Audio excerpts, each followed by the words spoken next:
Good evening, I'm Hanomansing. Tonight, Canadian health officials map a possible path to normal. It's going to be faster than many people predicted, but maybe not fast enough for many. Why the next few weeks are crucial. Also tonight, the continuing violence in the Middle East. Our team is in the region. Widespread worries about a prairie drought. I think we need to call it what it is at this point in time. And helping the vaccination effort, one booking at a time. This is amazing. We went through the supply, we're getting people protected. My conversation with two of the vaccine hunters. This is The National. Would you like some hopeful COVID news? Well, for Canadians everywhere, the next few months could start to look and feel like something approaching normal. As the third wave recedes, health officials have laid out the path to fewer restrictions. For many, that will mean a return to seasonal fun, from barbecues to getting back into the swing of outdoor sports. But it all hinges on hitting vaccination targets. Today, more than 425,000 people got their shot. Christine Birak looks ahead into summer and then an even freer fall. From sitting on a patio with friends this summer to small dinner parties by fall, that's the promise if we stay on this track as more Canadians get their first and second COVID vaccine doses. Overall, coronavirus cases are coming down, even if some regions are still struggling. On a national level, we're seeing hopeful signs that we've passed the peak of the third wave. And with that, health officials released a highly anticipated roadmap to recovery. To start, Canadians need to stay apart for the next few weeks. Cases are still high and vaccine coverage is low, noting people should get vaccinated. But come summer, if roughly 75% of Canadians have one dose and 20% have a second, then restrictions start to lift, allowing for small outdoor gatherings like camping, hiking, and picnics. By fall, if 75% of those eligible for vaccines have received 2 shots, more restrictions will lift, opening the door to indoor gatherings with people outside your household. All this is possible so long as cases remain low. If cases go up again, all these metrics are sort of out the window. With the United States and the UK dramatically lowering restrictions, experts say Canada's plan is more cautious. We're on the ramp to normal. We really are on the ramp to normal. It's going to be faster than many people predicted, but maybe not fast enough for many. And for those waiting months for their second dose of Pfizer vaccine, more good news. The 3-month boost provided a stronger antibody response by quite a lot. Details haven't been released yet, but British researchers say people over 80 who waited 12 weeks for their second shot had 3 times the peak antibody levels over those who waited only 3 weeks. It's immensely reassuring and actually, I think, really adds to our comfort with the current plan. It's been such a long road and the path ahead is still tricky, but vaccine supplies are ramping up weekly by the millions, and many see those shots as our ticket out of this pandemic. Christine Birak, CBC News, Toronto. We're watching a developing story. News released by the Department of National Defence late on a Friday. Major General Danny Fortin has left his assignment with the Public Health Agency of Canada pending the results of a military investigation. In a brief statement, DND said it will be reviewing its next steps. Our Murray Brewster has the latest on this story for us. And Murray, what have you learned tonight? Well, Ian, this is a shocking development in a story that has known no shortage of shocking developments. What we've learned this evening is that there is a single allegation of sexual misconduct involving Major General Danny Fortin. We have approximately 3 sources telling us that this evening. Now, to give credit where credit is due, the Globe and Mail is also reporting the same thing. We're told that the allegation predates 2015. Now, that's significant because that is when Operation Honor, the military's now defunct campaign to stamp out sexual misconduct, began. We don't have many other details beyond that. The Defense Department refused to comment on it. We reached out to Major General Fortin, but he referred us back to the Defense Department and declined to comment this evening. Given the ongoing sexual misconduct scandal, this is another major blow for the military tonight. And of course, Fortin, the public face of Canada's vaccine rollout. What's the impact going to be there? Well, at the moment, Ian, we're not entirely sure what the impact is going to be on the Public Health Agency of Canada, because PHAC has needed the military support to be able to get millions of doses of vaccine into the country.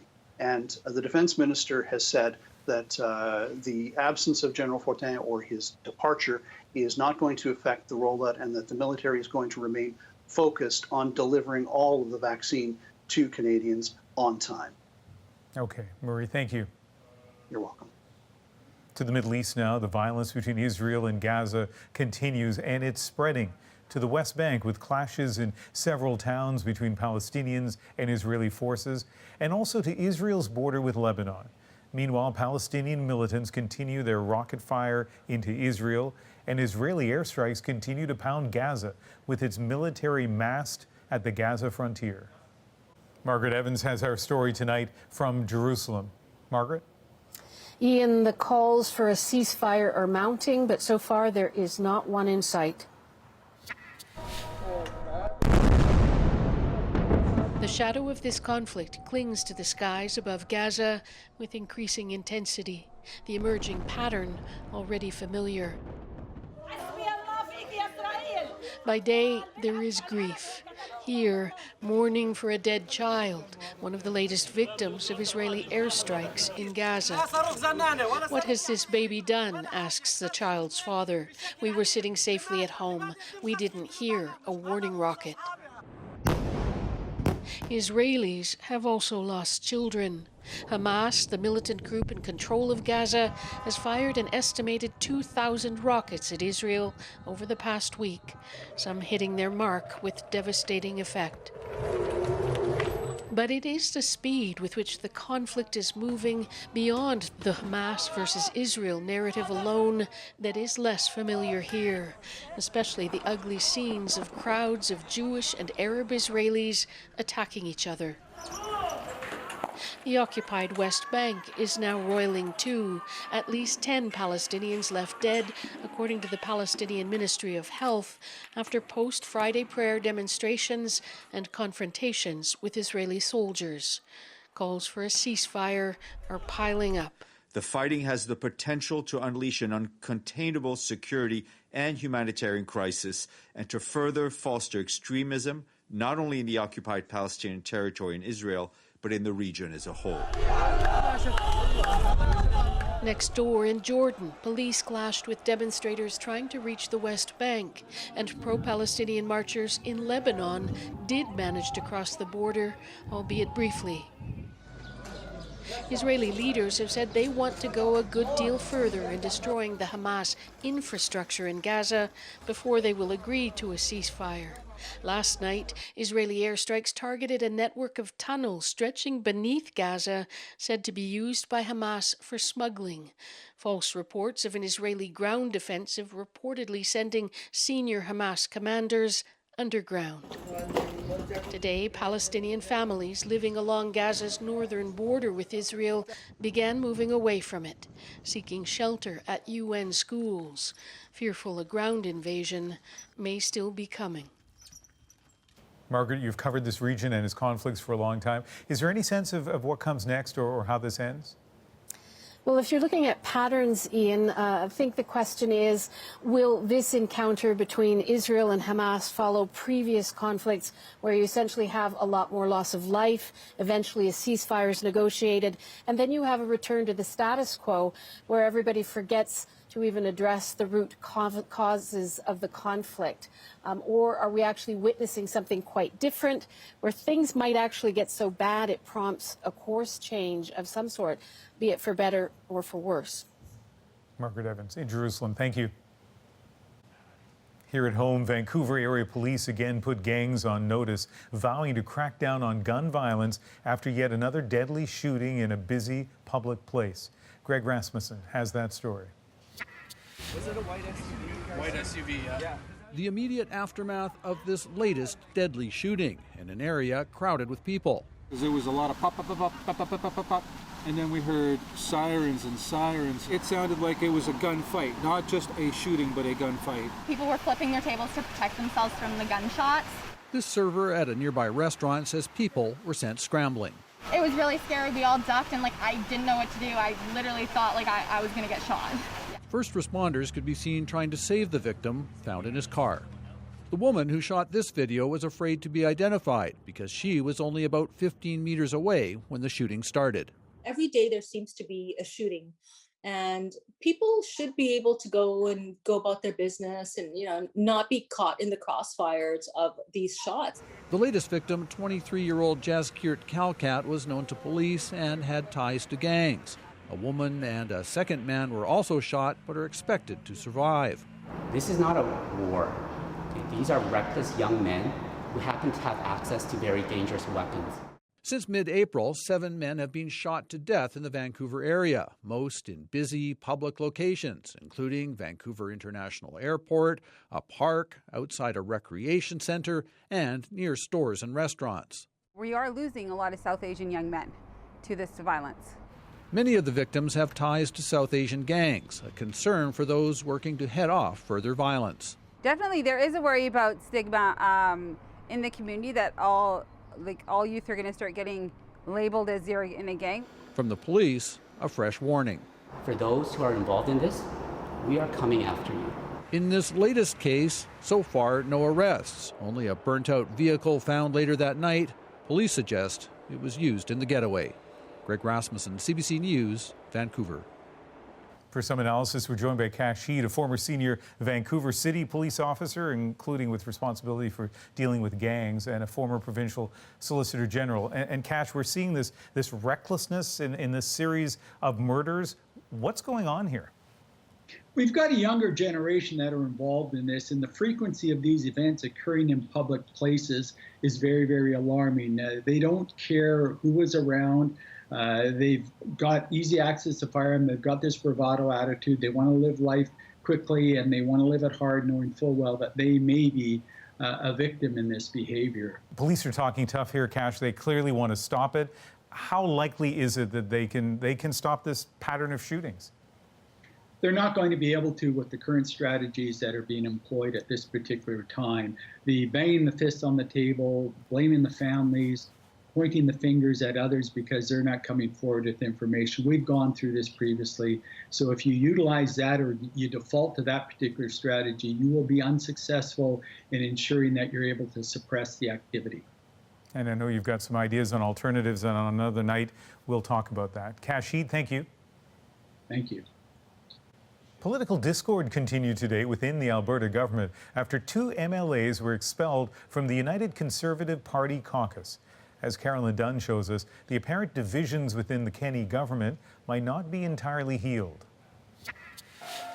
Perhaps there was nowhere to go but down for Alberta Premier Jason Kenney, wildly popular when elected, far less so 2 years later. This is a leadership issue, and that's what this whole issue is. And I was representing my constituents and their concerns over the leadership of the party. It all started yesterday when Lowen wrote a public letter about his boss saying the UCP was out of touch and arrogant under Kenney's leadership and calling on Kenney to resign. Instead, it prompted a marathon 7-hour caucus meeting in which Lowen was booted from its ranks, along with MLA Drew Barnes, another vocal critic of Kenney's. Barnes says Kenney could have avoided this. Instead, if he would have acknowledged that he's a big part of the problem and taken some responsibility for Albertans feeling so frustrated. Kenney insists the ouster of the 2 MLAs was the will of caucus, not his own, and in an interview with a local Edmonton radio station suggested his problems have been purged. I believe I have the confidence of the party that I lead and the caucus I serve with, and I'm governing on the largest Democratic mandate in Alberta history. But no one is revealing how close the vote was, leaving a big question mark over how united Kenney's caucus really is. So there are so many different fissure lines now within the UCP. Rural, urban, progressive conservative versus wild rose, government versus backbench. The only declared leadership candidate of the upstart Wild Rose Independence Party says he has been having confidential discussions with other UCP MLAs. Well, our doors are always open to freedom fighters and those who have an independent thought process. And yes, we'll continue with discussions with them. So with one leadership crisis over, another could be lurking around the corner. Carolyn Dunn, CBC News, Calgary. Today, Toronto launched its first walk-in vaccine clinic focused on the city's Latin American community. It has a disproportionate number of COVID cases, and people in that community can face obstacles to getting their shots. Joanna Emiliotis shows us a solution. In a city of stark inequities, a vaccine means so much to those at greater risk. This is about giving vulnerable people a fair shot at safety. I feel more safe because I think I feel better with my family. I can care my family and everyone. There have been many pop-up clinics, but this is the first specifically for the Latin American community, driven by community leaders who reached out to a nearby hospital for help. It's also very personal to me because I lived those struggles when I first came to Canada, and I don't want newcomers and people arriving in Canada and don't have the information or the knowledge of the system to go through the same struggles. Toronto's Latin American community makes up about 3% of the city's population, but accounts for nearly 9% of COVID cases. Many are newcomers who work as essential workers. Some have no immigration status or even a health card. And you need a health card number to book an appointment through the system, and also lack of status, the immigration status. So in order to bring vaccination for everybody at large in the community, we try to make it first come, first served, make a line, and in that way everybody will have the chance. For me personally, I feel with a lot of pain. There has been so much heartbreak already. A local priest has conducted several funerals a week, often with no one else present. The cremated remains of 2 people who died of COVID are still in his church. They are sitting in their 2 little boxes because they don't have family. So I am their family. The hope is to keep running these clinics until there is no more need to protect those who need it most. Joanna Emiliotis, CBC News, Toronto. Online translation tools can help us learn a new language or let people view foreign websites in a different language. But the artificial intelligence, or AI, behind them has a blind spot. It often can't tell the difference between a legitimate term and one that's racist. Jorge Barrera shows us. Imagine scrolling for toys on Amazon and finding this. The N-word used to describe a black-colored action figure. And it's here again to describe a do-rag. The seller, a Chinese company, likely using a translation program powered by artificial intelligence, or AI. AI has a race problem. AI research, development, and production is really driven by people that are blind to the impact that race and racism has on shaping not just technological processes, but our lives in general. In fact, AI seems to be riddled with examples. Baidu, China's top search engine, also offers the N-word as a translation option for the Chinese character for a black person. A study earlier this year found that a cutting-edge language program also showed an anti-Muslim bias by auto-completing this sentence with violent words 66% of the time. If you just simply type in 2 Muslims, and then the AI system for GPT-3 would oftentimes complete it with things like 2 Muslims are terrorists. But why is this happening? Like a front-end loader, programs indiscriminately scrape the internet for data, scooping up everything they can find, from old books to song lyrics. It's then dumped and processed by AI programs, but filtering offensive language would also effectively censor historical text, art, and cultural references. They're not looking at who we want to be, who we want to be our best selves. They're looking at who we have been. Some people say that it's the data that's the problem. Like, people are just racist, sexist, and there's no way of getting around that. That's powering a raging debate in the technology world. Let these programs continue learning on their own until they catch up to society, or intervene at the code level. But that has its own risks. Whatever you impose on the model will reflect your own personal kind of bias, because you're choosing to tell the model what to do. So that's kind of like another line of work to figure out. After CBC News contacted Amazon, it removed the description. The company says it has safeguards to keep racist language out, but the word slipped through. Amazon says it regrets the error. Jorge Barrera, CBC News, Ottawa. Some prairie farmers are in the middle of an extreme drought. It's just bone dry. Next on The National, the growing concern for food, water, and the economy. It's like losing the automotive industry out of Southern Ontario. They have helped hundreds of thousands get their shots. It's been a really wild ride from the beginning to now. What's next for Canada's vaccine hunters? And what do they think about all the attention? I want a refund. Sunwing customers are still waiting for their money back. They've got the government loans and they've got all that customers' money. Is the airline running out of runway? We're back in 2.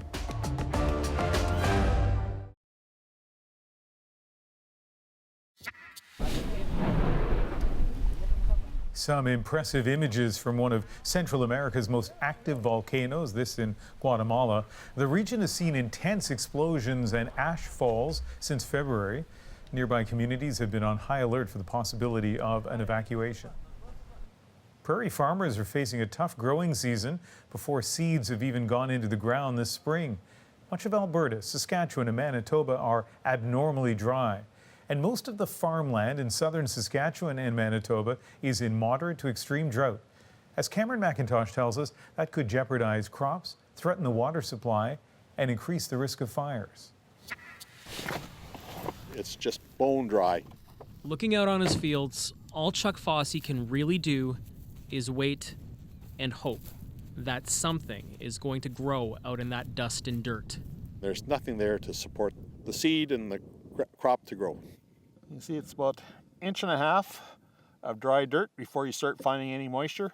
He's seen drought before, but never a May like this. Still, he's trying, seeding deeper than normal, hoping to find some moisture. If we don't get a rain probably in the next 2 weeks, a nice general soaking rain, we're probably talking a crop failure out here in Manitoba. Just 1/3 of normal precipitation has fallen here this year.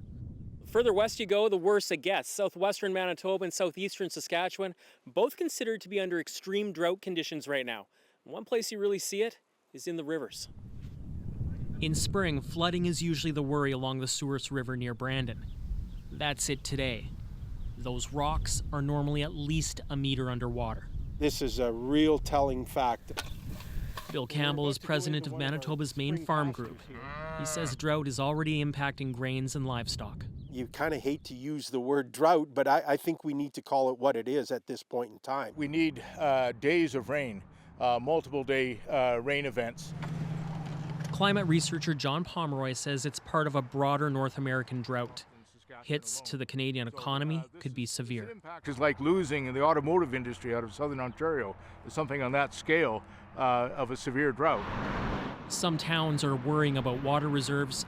Forest fires are already flaring up in Manitoba. Chuck Fossey is just hoping for the best. Dry is dry, and nothing grows without water. That's just a fact of life. For now, those dusty fields aren't looking promising. Cameron McIntosh, CBC News, near Starbuck, Manitoba. Climate change means growing seasons are getting longer in Canada, and in cities, urban gardeners are experimenting with an exotic array of new plants. As Hanomansing explains, the biodiversity can help cities prepare for the worst impacts of a warming planet. I'm growing lemongrass in the shooter.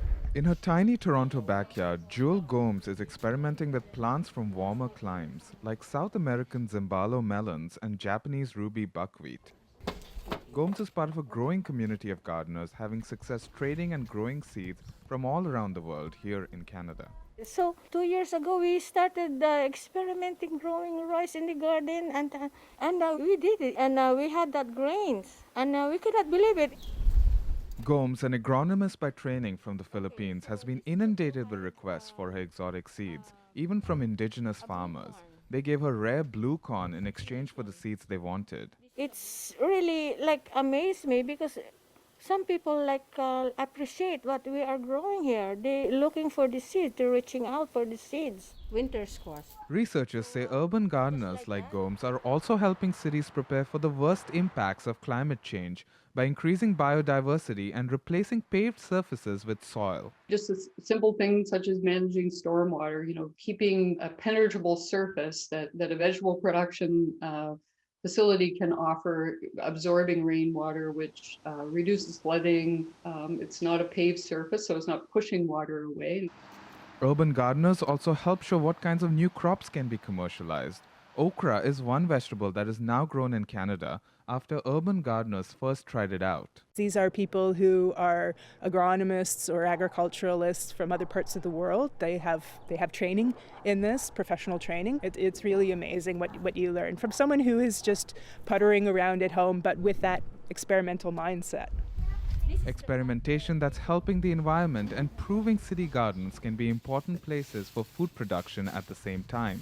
Hanomansing, CBC News, Toronto. Next, I'll talk to two vaccine hunters helping Canadians get their shots. You kind of step back and say, oh, right, this is amazing. He'll explain what's driving them to volunteer and what they're thinking about all this attention they're getting. Plus, want a refund. Sunwing customers want to know why they are still waiting as other airlines are issuing full refunds.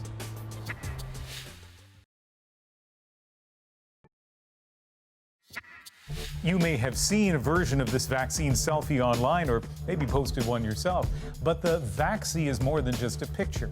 It's a moment of coming together, of hope. And take a look at the captions to many of these pictures. Thank you messages to a group that's become an integral part of the vaccine rollout for many in Canada. They are the vaccine hunters, volunteers whose efforts have helped hundreds of thousands of Canadians get vaccinated, alerting them about pop-up clinics, helping them book their appointments, and teaming up with familiar faces to answer questions. And two members of Vaccine Hunters Canada join us tonight. Josh Kalpin is in Toronto, and Vita Mikołajczuk is in North Vancouver. Thanks to both of you for being here. Thank you for having us. Thanks for having us. Vita, let's start with you. What were you doing before you became a vaccine hunter, and why did you join up? So previously I was in the film industry, and I now have some time, and I was happy to help people find vaccines. So and what was it that drew you in? Like, what did you hear, or what intrigued you? I had been, every morning I'd Google Canada vaccine, BC vaccine, and then stumbled upon our founder's post on Reddit. So I joined, and at the beginning it was just a couple of us, and it's been amazing to see us grow. Josh, you've been there pretty well from the beginning. You were the second member to join back in March. Tell us again, kind of what you were doing before and what drew you in. Yeah, so my full-time job, I work as a software developer. I still am doing that job, even though my manager is very understanding of how much time this takes.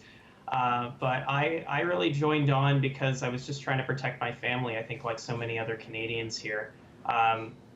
Was looking for appointments for aunts and uncles, parents, and then I stumbled upon the community on Discord, and I got helped out with booking an appointment for one of my aunts, and then I started doing the same, and then it kind of exploded from there. So it's been a really wild ride from the beginning to now. And Vita, as I understand it, your volunteering is basically full-time. What do you do? I don't know if there's a typical day for you as a vaccine hunter, but basically what do you do? Well, I'm a contributor and a moderator, so I will go through pharmacy listings to see if there are any available slots. I'll direct people to the right place to book, as well as, know the messaging from the BC government like the back of my hand, and point people in the right direction. And yeah, it's definitely full time. I very much enjoy it. I really love the community, and all of our moderators are super cool. Josh, whether it's happening in BC or Ontario or anywhere else, clearly this is a really important service for people. Clearly there's a lot of work and a certain level of expertise involved. And so some people are wondering, why aren't you guys getting paid? What's your view on that? I look at it this way. We don't really need the money as an organization. I know Vita is working full-time doing this, but really we just want to get back to normal. We want our cities back. We want our country back. We want to be able to give our friends, our family, our grandparents hugs again. We just want to have life back to normal. And like, sure, we could make money out of this, but like, that's not the point. The point here is to protect everyone and to keep our country safe. And we don't need the money to do that. We just need to help people. And that's as simple as that. Vita, I'm not sure what kind of feedback you get. I mean, we've seen all of this fantastic feedback online, but are you getting a sense of how people are appreciating your work, and what's that like for you? Yeah, I mean, sometimes we have people come back and say, thank you so much. You helped me find a vaccine. And sometimes, as an example, one of our users posted a flyer from their local pharmacy that the pharmacy had supply. We boosted that, we posted it on our Twitter, and then the next day we found out that pharmacy had gone through their entire supply in one day. So you get that a lot, and you kind of step back and say, oh, right, this is amazing. Like, we went through the supply, we're getting people protected, and people are going to be able to see their family just a little bit sooner. Yeah, no kidding. You did that, right? All you and all of your colleagues. Now, Josh, Vaccine Hunters is branching out. We saw a short excerpt of a panel that the organization hosted, and for example, Dr. Lenora Saxinger, an infectious disease doctor who's a frequent guest on this program, was part of that panel. How did it go? I think it was a smashing success. I think what we're seeing now, the first phase, I think, of our organization was very much let's try and just figure out where there's appointments. Now we're more of, okay, there's so many different clinics. How can we individually figure out who's eligible where and all these other different things? I think we're going to hit a phase now where majority of Canadians will be eligible for vaccination in a few weeks, where it's going to shift from getting to the people that really want it to trying to get to the people that are a little scared or unsure or things like that. And I think that this educational material that we're doing with this healthcare team is just the beginning of that. And that's really where the panel came from. And I think there's a lot of things coming up too. There's kids getting their vaccines. 12 to 17 is eligible parts of the country and soon to be everywhere. We'll have even younger kids, hopefully, towards the end of the summer. So there's a lot of people to reach out to, and there's a lot to come still, even though we've done so much. Vita is talking about feedback. There's also a lot of talk about what's next for you guys, and I want to give you a sample of what some people are saying on social media. TSN's Jay Onright says, give everyone involved with Vax Hunters Canada the Order of Canada. Everyone, just do it now. And Seb wrote, can we get Vax Hunters Canada spin-off that will just tell us which McDonald's have ice cream machines that are working? So kind of more lighthearted. Vito, how does that kind of feedback make you feel? It feels great. I mean, the fact that people have been vaccinated, have helped their friends and family get vaccinated is really reward enough. And Josh, we have maybe about half a minute. What's next for this organization? How big is it going to get? Well, we just probably hit about 100 different members of the organization itself, which is kind of remarkable considering about 6 or 7 weeks ago we were just 1 or 2 of us. But really what's next, more of those healthcare panels, more vaccine hesitancy information stuff. You're going to see a lot more stuff towards kids coming up soon. That's our next big focus. We started tweeting and sending updates in different languages, and that's something we're really going to be pushing across the country as well. We now have a TikTok account, an Instagram account, where we're starting Twitch, YouTube. So we really just want to reach everybody wherever they possibly can be. And that's kind of the next steps here as we shift from, okay, not that many appointments to tons of vaccine and trying to get people first shots. And then we still got to get all those second shots too before we can remove the masks and do everything that we used to do. So a lot coming up and still a lot of work ahead. Well, it's an extraordinary thing that the two of you and your many colleagues have done, and I know a lot of people appreciate it. Thanks for speaking with us. Thank you. Thanks for having us. And we're going to change our focus in a few minutes. Another violent night in the Middle East. Next on The National, senior correspondent Paul Hunter looks at why the conflict has erupted again.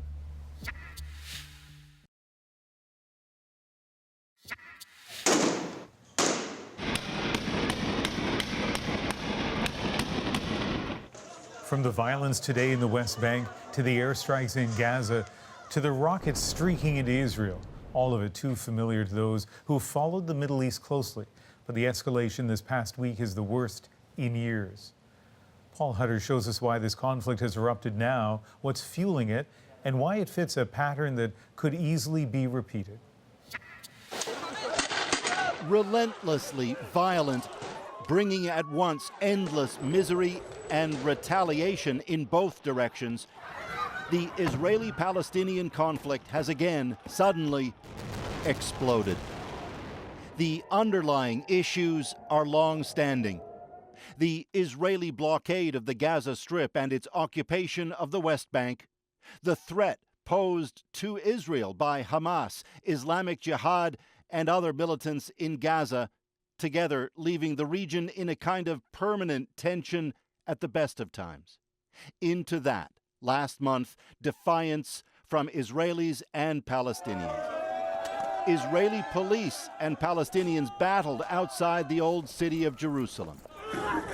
A disputed Israeli push to evict Palestinians from a neighborhood in occupied East Jerusalem. Restrictions on worshippers at the Al-Aqsa Mosque leading to fierce battling at a place sacred to Muslims worldwide. And violence soon spread to towns across Israel.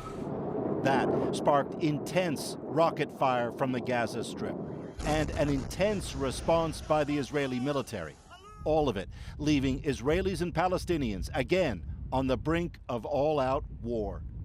I've learned to tell people not to say that it's a complex problem. It's really not. It's really about power and fear. Nizar Farsak, a former advisor to Palestinian President Mahmoud Abbas, underlines the power and fear held by Israelis and Palestinians are the enemy of trust. There has always been this equilibrium of terror, right? And not so ironically, actually, both people understand each other very well and know exactly what terrifies them, and therefore they leverage that, right? 7 years ago, the last time violence in the region was this fierce, CBC News witnessed the result inside the Gaza Strip. I mean, it's incredible. I don't know what words to use. And as well, in Israel. Now, 7 years later, after a time of relative calm, it's back, deepened by current politics in the region. Firing most of those rockets into Israel, Hamas, the militants in control of Gaza, almost certainly see taking on Israel as a political positive. Prime Minister Benjamin Netanyahu is in a battle to keep his job, and standing up to Palestinians has rarely hurt any leader in that country. This may be a way for him to stay in power. It makes Dan Levy, a former Israeli peace negotiator, wonders where this goes next. Remember the violence in 2014? It ended in a deal brokered by Egypt, but then nothing else really changed. So now Levy wonders, why has the period of quiet not been used in order to end the blockade of Gaza, in order to allow Palestinian life to breathe in Gaza? And we've kept it at this level of tension where another development like this was inevitable. With compromise needed on both sides, equally inevitable, say so many, is that this latest violence will end somehow, only to likely begin again someday. So, Paul, you're in Washington, which has in the past at least taken a lead role in trying to calm tensions. What are we hearing from there now? From the U.S. today, Ian, carefully chosen words. The White House saying the U.S. opposes any civilian deaths and wants a de-escalation of the violence and a stable peace. The comments are seen as a counter to Biden critics, some within his own party, that he'd been too supportive of Israel and its right to defend itself, and that Biden hadn't made much mention of what's been happening to Palestinians this week.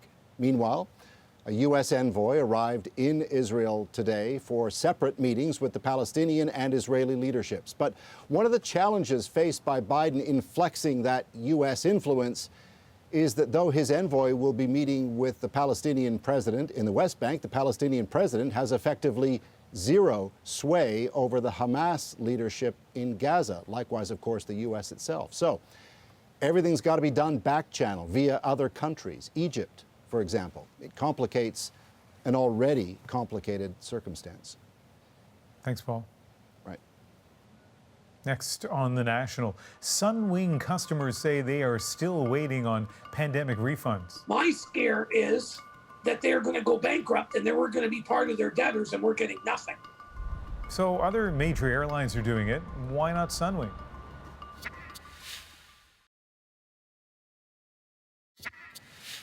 When Ottawa bailed out the country's battered airline industry last month, refunds were part of the deal, but Sunwing has been sticking to credit vouchers. And as Diane Buckner explains, it's left their customers asking, what's the holdup? So this is my wedding dress. Jillian Wilson and her fiance had planned to get married on a Caribbean beach. Then COVID hit and Sunwing canceled their flight. I'm not going to take it out and spoil the surprise because I do hope to someday wear it. She says the airline has kept the $75,000 it collected from the couple and their 40 guests, offering everyone a travel credit voucher. But she and her guests want their money back. They might not want to come or might not be even comfortable with traveling. I want a refund. I'm unemployed. I can use the money. Glenn Waddingham and his wife were supposed to go to Grand Cayman Island. I'm shocked that the Better Business Bureau and the federal government is allowing one tour operator to act in this manner. Sunwing is the only major Canadian carrier still not offering refunds for flights it canceled due to the pandemic. Air Canada and Air Transat started to do that a month ago after getting government loans.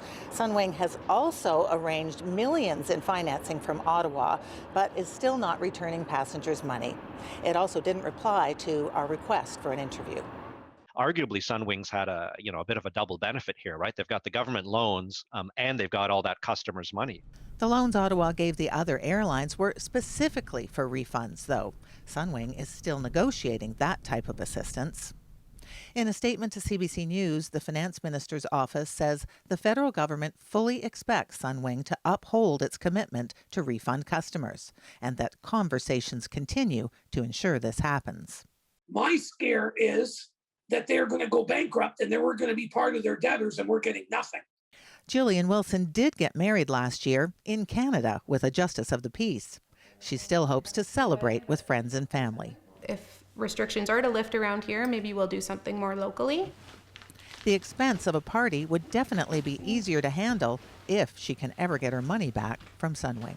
Diane Buckner, CBC News, Stratford, Ontario. We're going to introduce you to a couple in Toronto that really misses dining out at a restaurant, but no dining room, no patio, no problem. The moment is next.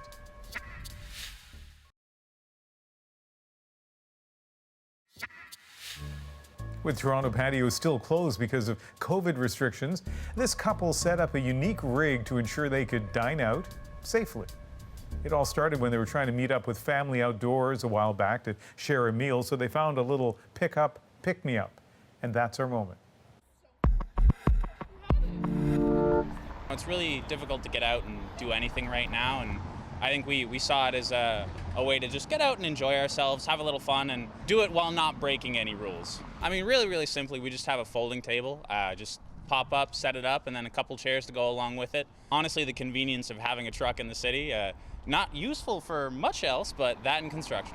It's honestly, for me, it's definitely just a change in scenery. You know, you spend so long inside, it's nice to just go outside and be able to eat kind of like normal.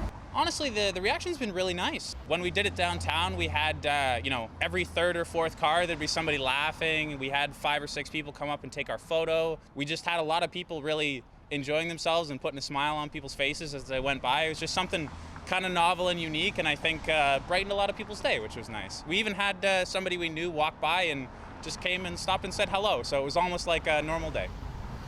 You know, with Diane Buckner on the show a little earlier on, maybe I'm thinking Dragon's Den, but it feels like just the perfect pitch, although wouldn't really work post-pandemic, but patio to go.